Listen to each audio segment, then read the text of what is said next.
பைரவில சிவாவை இந்த கேஸ்ல இருந்து வெளியே எடுக்கிறதுக்கு அந்த சாமி மூலியமா சிந்துக்கு ஒரு நல்ல சான்ஸ் கிடைச்சிருச்சு. என்ன நடந்ததுன்னு பார்க்கலாம் வாங்க.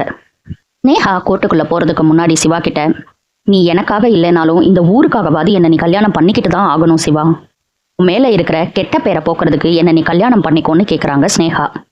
அவங்க அப்பாவும் வந்து, நீ என் ஹாஸ்பிட்டல்ல இருந்து எவ்வளவோ ஆப்ரேஷன் ஃப்ரீயா பண்ண, எல்லா செலவையும் உனக்காக தான் ஹாஸ்பிட்டல் ஏத்துக்குச்சு. எனக்கு அப்புறம் ஸ்னேகாவை பார்த்துக்க நீ தான் சிவா சரியான ஆளு. என் சொத்து எல்லாத்தையும் உனக்கு நான் எழுதி வச்சிடறேன் அப்படியெல்லாம் சொல்றாரு ஸ்னேகாவோட அப்பா. உன்னோட வாழ்க்கை அடுத்த கட்டத்துக்கு போகணும்னா நீ ஸ்னேகாவை கல்யாணம் பண்ணிக்கிட்டு தான் ஆகணும் சிவா அப்படின்னு மகா வேற ஒரு சைடு கெஞ்சுறாங்க. அம்மா சொல்றத கேளுப்பா, தயவு செஞ்சு சிந்து வேணா ஸ்னேகாவை கல்யாணம் பண்ணிக்கிறேன்னு உள்ள போய் சொல்லிருப்பா அப்படின்னு கிளிப்பிள்ளைக்கு சொல்ற மாதிரி திரும்ப திரும்ப மகா சொல்றாங்க. என்ன பண்ணுவாரு, எல்லாத்தையும் கேட்டுட்டு ஒன்றும் பேசாம உள்ள போயிடுறாரு. சிந்துக்கு என்ன பண்றதுன்னே தெரியல, உண்மையை ஒத்துக்கவும் முடியல. அதே நேரத்துல சிவாவை ஜெயிலுக்கு அனுப்புறதுக்கும் மனசு இல்லை. ஏதாவது ஒரு நல்ல வழி கிடைக்காதா அப்படின்னு லாஸ்டா வந்தது கோயிலுக்கு தான். அங்க இருக்கிற பூசாரி கிட்ட நான் 11 தடவை தீச்சட்டி எடுக்கணும் அப்படின்னு பேசுறாங்க. கோர்ட்ல ஜட்ஜு சிவா கிட்ட, கவுன்சிலிங் அப்புறம் இப்ப ரொம்ப தெளிவா இருப்பீங்கன்னு நம்புறேன், இப்ப சொல்லுங்க உங்களோட முடிவு என்ன அப்படின்னு கேக்குறாங்க. நேஹா கிட்டையும் அதே கேள்வி கேட்குறாங்க. எனக்கு சிவா இல்லாம வாழ முடியாது, என்னை சிவா கூட சேர்த்து வச்சிருங்கன்னு ஸ்னேகா சொல்றாங்க. ஆனா சிவா, எனக்கு ஸ்னேகா கூட வாழ்றதுக்கு விருப்பம் இல்லை அப்படின்னு சொல்லிடுறாரு. இவர் பதில் சொல்றதுக்கு முன்னாடி எல்லாரும் மனசுக்குள்ள அவங்க ஒவ்வொன்று நினைச்சிட்டு இருக்காங்க. ஸ்னேகாவை கல்யாணம் பண்ணிக்கிறேன்னு சொல்லிரு சிவா அப்படின்னு மகா வேண்டுறாங்க. அன்னபூர்ணி சத்யராஜ் எல்லாம் சிந்துவை வேணும்னு சொல்லியிருப்பான்னு வேண்டுறாங்க.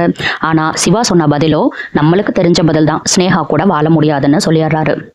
என்னமோ புதுசா கேட்குற மாதிரி மகாவும் ஸ்னேகாவும் பயங்கரமா ஷாக் ஆகுறாங்க. ஸ்னேகாவோட அப்பாக்கும் என்ன பண்றதுன்னு தெரியல. ஆனா இங்க ரொம்ப சந்தோஷப்பட்டது அன்னபூர்ணி தான். என் பையன் என்னோட வயிற்றுல பாலை வாத்துட்டான், இது போதும் எனக்கு அப்படின்னு அன்னபூர்ணி சொல்றாங்க. நீங்க எடுத்த இந்த முடிவுனால உங்களுக்கு ரொம்ப பயங்கரமான தண்டனை எல்லாம் இருக்கும், பரவாயில்லையான்னு ஜட்ஜு கேட்குறாங்க.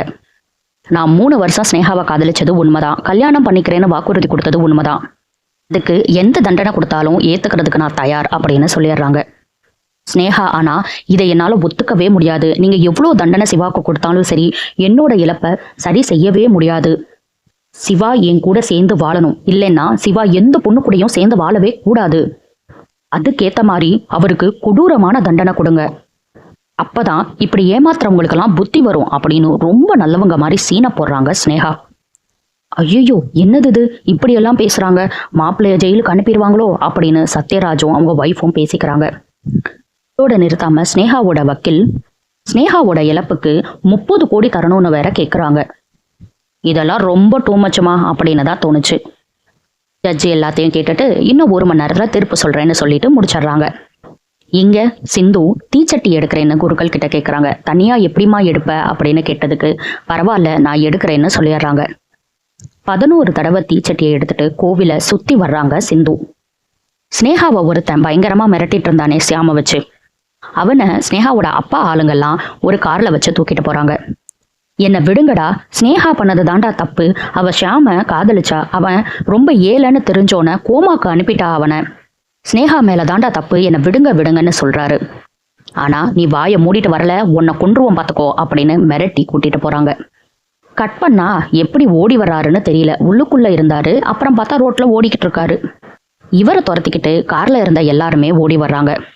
இவர் கரெக்டா எங்க வருவாருன்னு சொல்லுங்க? ஆமாங்க, கோயிலுக்கு தான் நேரா வர்றாரு. அங்க சிந்து தீச்சட்டி எடுத்து சுத்தி வந்துகிட்டு இருக்காங்க. கோயில்ல ஒரு ஓரமா வந்து இவர் ஒளிஞ்சிடுறாரு.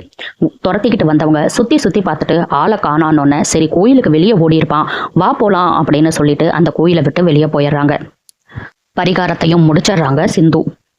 சிந்துவை பின்னாடி இருந்து அவரு பாக்குறாரு. இவங்களை எங்கேயோ பார்த்த மாதிரி இருக்கே அப்படின்னு யோசிக்கிறாரு. அதுக்கப்புறம் தான் அவருக்கு தெரிய வருது, சிவாவோட ஒய்ஃபு சிந்து அன்னைக்கு நம்ம கோயில்ல பார்த்தோம்ல அப்படின்னு யோசிச்சு பாக்குறாரு. என்ன நினைச்சாருன்னு தெரியல, போய் எல்லா உண்மையும் ஒருவேளை சொல்லிடலாம் அப்படின்னு நினைச்சாரா, இல்ல நேரா கோர்ட்டுக்கு கூட்டிட்டு போங்க அப்படின்னு சொல்லலான்னு வந்தாரான்னு தெரியல.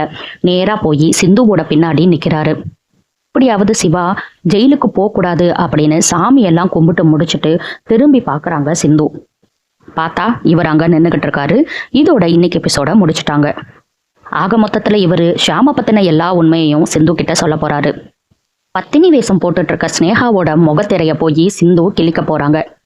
எப்படியோ சிவா ஜெயிலுக்கு போக மாட்டாரு, மறுபடியும் வீட்டுக்கு தான் வர போறாரு. இனி என்னெல்லாம் நடக்க போகுது அப்படிங்கிறத நம்ம பொறுத்திருந்து பார்க்கலாம்.